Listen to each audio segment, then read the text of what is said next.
Paano mag-tag ng post at mag-mention sa Facebook? Ganito lang po ang gagawin nyo, guys. Punta lang tayo sa ating Facebook.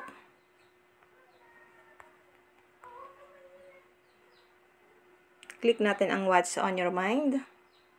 Halimbawa, guys, magpo-post tayo. Click nyo po ang photo or video.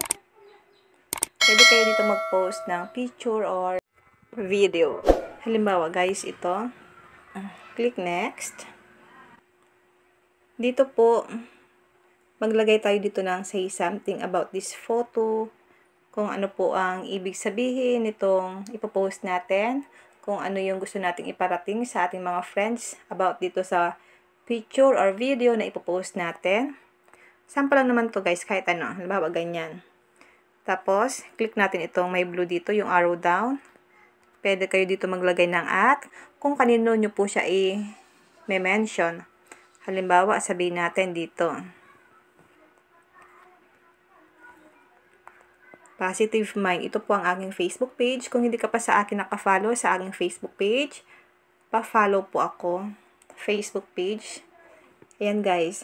Mapapansin nyo po siya na naka-highlights na siya dyan. Guys, kapag naka-highlights dyan, ma-mention na po niyan yung nilagay natin dito na name. Halimbawa, guys, sa akin, yung Positive Mind. Once na i-post ko to, ma-mention po siya.